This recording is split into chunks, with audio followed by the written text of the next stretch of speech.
নিজেকে ভালো রাখা আর ভালো থাকার চেষ্টা করা আমাদের উচিত। নিজের জীবন ও জীবনের পরিস্থিতি সম্পর্কে বিখ্যাত কিছু মানুষের বলা কিছু অসাধারণ কথা এই ভিডিওতে তুলে ধরলাম। মধ্যবিত্ত পরিবারের মানুষগুলোই ধরনের আসল রূপ দেখতে পায়।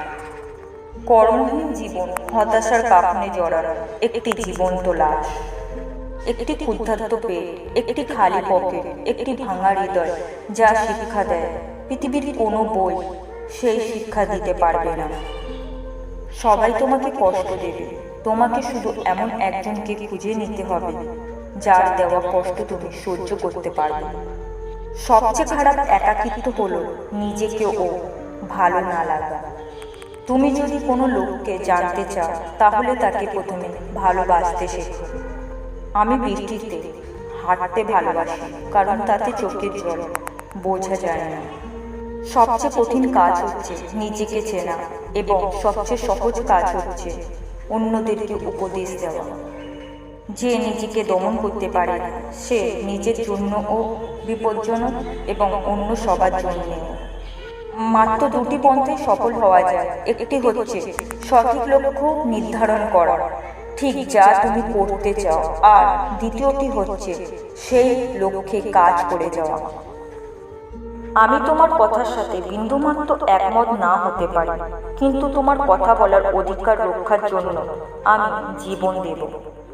পৃথিবীর সুন্দরতম জিনিসগুলো হাতে ছোঁয়া যায় না, চোখে দেখা যায় না, যেগুলো একমাত্র হৃদয় দিয়ে অনুভব করতে হয়। ভালোবাসা, দয়া, আন্তরিকতা। নিজের শরীরের যত্ন নিন, কারণ এটাই আপনার একমাত্র থাকার জায়গা। আপনি যদি পাহাড়ে আরোহণ না করেন তবে আপনি কখনো দৃশ্য অনুভব করতে পারবেন না। কাউকে সারা জীবন কাছে পেতে চাও তাহলে প্রেম দিয়ে নয়, বন্ধুত্ব দিয়ে আগলে রাখো। কারণ প্রেম একদিন হারিয়ে যাবে, কিন্তু বন্ধুত্ব কোনোদিন হারায় না। বিরক্তিকর কোনো মানুষ ফ্রড হতে পারে না। পৃথিবীতে ফ্রড মাত্রই ইন্টারেস্টিং ক্যারেক্টার হয়। আমি নষ্ট করেছি সময়, এখন সময় নষ্ট করছে আমার। আলোতে একাকী হাঁটার চেয়ে বন্দুককে নিয়ে অন্ধকারে হাঁটা উত্তম। সবার সাথে যে তাল মিলিয়ে কথা বলে সে ব্যক্তিত্বহীন। এমন কোনো মানুষের সাথে বন্ধুত্ব করার সিদ্ধান্ত নিও না যদি সে তোমার চেয়ে ভালো কেউ না হয়।